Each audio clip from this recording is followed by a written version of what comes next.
Hurricane Helene and Hurricane Katrina were both significant disasters, but they differed in scope, intensity, and post-impact recovery dynamics.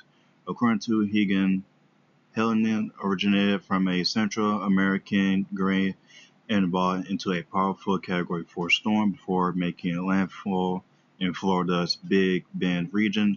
The cyclone lasted from September 24th through 27, 2024, and reached a peak intensity of 120 kT just 6 hours later when it located about 80 miles southwest of the coast of the Florida Big Bend region. The report also noted that Helena was responsible for over 250 fatalities, with 176 classified as direct deaths. Katrina adds that Helena impact was felt across 6 states, especially in North Carolina, where over half the deaths occurred. The article emphasized that rainfalls total reached up to 31.3 inches in western North Carolina, contributing to widespread flooding and landslides. Helena damage is estimated at $200 billion, making it one of the costliest hurricanes in U.S. history.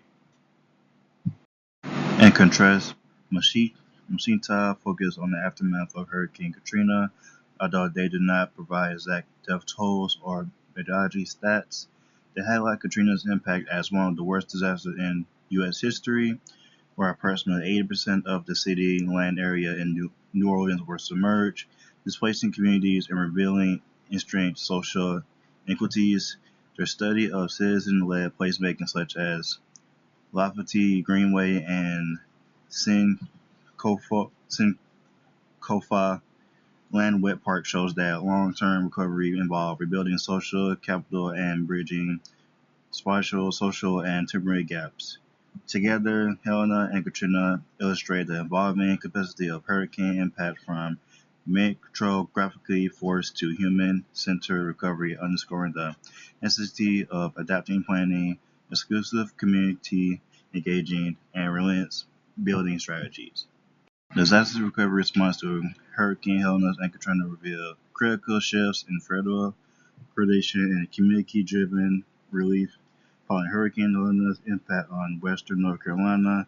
The Biden-Harris administration deployed more than 5,000 personnel from across the federal workforce, including more than 1,500 from the Federal Emergency Management Agency, and distributed over 9.3 million meals, more than 11.2 million liters of water, 150 generators, and over 260,000 troops.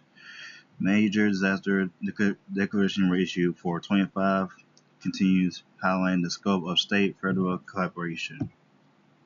State and federal disaster relief response to Hurricane Katrina was shaped by long-standing social and institutional inequities, which constricted sharply with more coordinated recovery seen in later disasters like Hurricane Helena. According to Majesti, the aftermath of Katrina revealed how recovery efforts followed pre-disaster social and economic conditions and trends which may already be segregated and excluded affected people. Structural gaps, spatial, social, and temporal were amplified by limited opportunities for citizens engagement and by federal systems that prioritize free development without meaningful community involvement. For example, the author explains that the management by the local public housing authorities had already resulted in the nation government taking over and recovership, and this led to massive evictions and redevelopment plans that displaced long-term residents. The disparities in funding priorities are also apparent. Momenly explains that 80% of the United States flood protection funding goes to the coast, underscoring historic underinvestments in inland regions like western North Carolina. In contrast, federal efforts during Helena marked a more balanced approach to disaster recovery across both coastal and mountainous terrains. Federal and local disaster recovery frameworks prior to Hurricane Helena and Katrina reveals a sharp contrast in strategic coordination and community inclusion. Before Hurricane Helena's landfall in September 2024, anticipatory financial management strategies were activated, as noted by the Congressional Research Service on August 7, 2024. Prior to the development of Hurricane Helena, FEMA announced the implementation of immediate needs funding restrictions as a result of the unoccupied balance in the DRF for major disasters being at risk of depletion before the end of 2024. These INF positions delayed obligations for over $8 billion, preserving resources for response and immediate recovery efforts funds for imminent disaster events such as Helena. Operational readiness also improved as amplified by FEMA's Maryland Task Force 1, which was pre-staged in southern Georgia prior to landfall, allowing immediate search and rescue deployments to western North Carolina. Hospitals anticipated disruptions and implemented preparedness measures like stocking in hospitals with enough food, water, lines, and medication, and installing Tiger Dam around hospitals, providing gasoline and hotel accommodations to support staff members. In contrast, Matsushita emphasized that pre-Katrina planning lacked inclusive visioning. The author describes how disaster recovery actions tend to follow pre-disaster social and economic conditions and trends which may already be segregated and excluding affected people. Recovery frameworks were largely top-down and reactive, and only after disaster did citizens-driven place nurturing enough to rebuild communities and establish a sense of place in New Orleans. These divergent approaches highlight how Helena's proactive measures involve policy learnings from Katrina's shortcomings, intentional foresight, localized coordination, and community-centered recovery have grown more integral to modern disaster preparedness. The aftermaths of Hurricane Helena and Katrina's promote distant shifts in disaster recovery planning, revealing involving federal strategies and community-driven adaptations. Following Hurricane Helena's landfall in September 2024, the Biden-Harris administration implemented expensive integrity reforms. According to the White House archives, the administration has approved over $2.1 billion in federal assistance for those affected by Hurricane Helena, including over $1 billion in assistance for individuals and families to help pay for housing repairs, personal property replacement, and other efforts. These efforts extended across sectors, with the Department of Education activating Project XERV and the Department of Health and Human Services enabling asserted payments to Medicare Part A providers and advance payments to Medicare Part B suppliers. Such financial flexibilities and cross-sector coordination reflect a shift towards trauma-responsive governance and adaptive recovery logistics. In contrast, the long-term recovery from Hurricane Katrina revealed gaps in centralized planning and the need for inclusive place-based strategies. Mashita emphasized that disaster recovery actions tend to follow pre-disaster social and economic conditions and trends which may already be segregated and excluding affected people. Helena's casino hazards also reshape risk modeling, as Yates explains in the conversation. Helena was a powerful reminder that natural hazards don't disappear when the sky is clear, they evolve.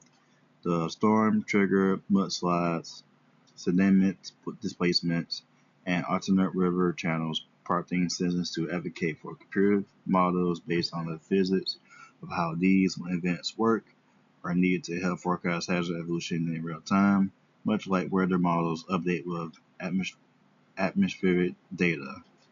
This marks a departure from static hazards assessments and reflection a growing emphasis on dynamic landscape-informed planning.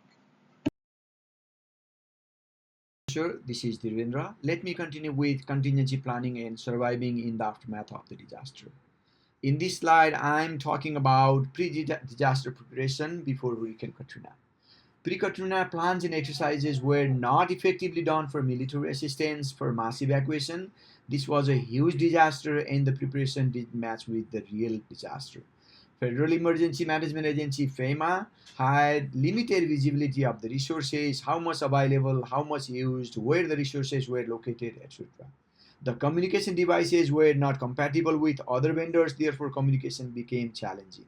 There was no plan B, C, or D. Public awareness was limited. People with mobility difficulty, language barriers, and low-income people were lacking awareness trainings.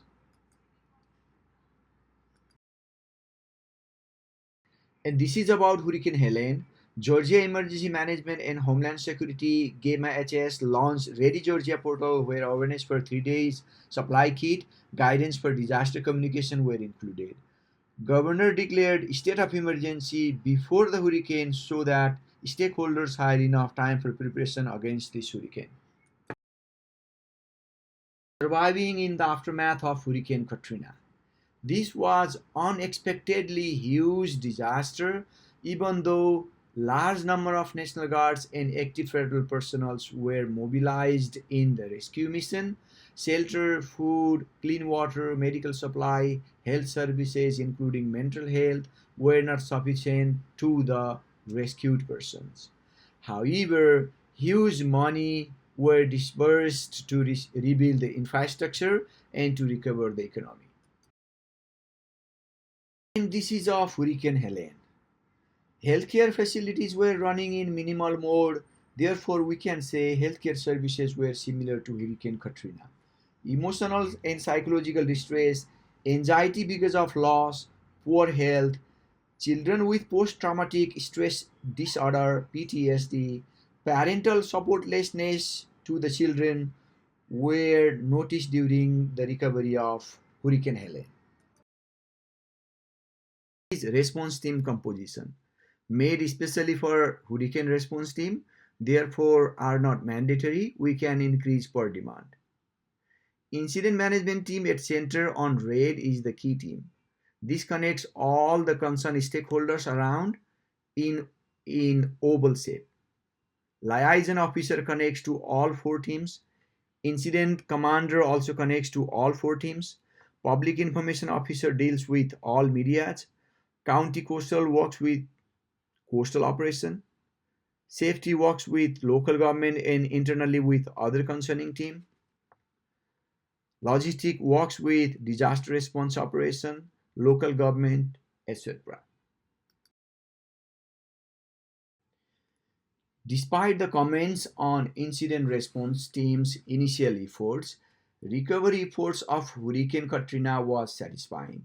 Considering rebuilding infrastructure, improving houses like making them flood-proof, and communicating to the victims with coordination and transitional recovery offices in multiple locations.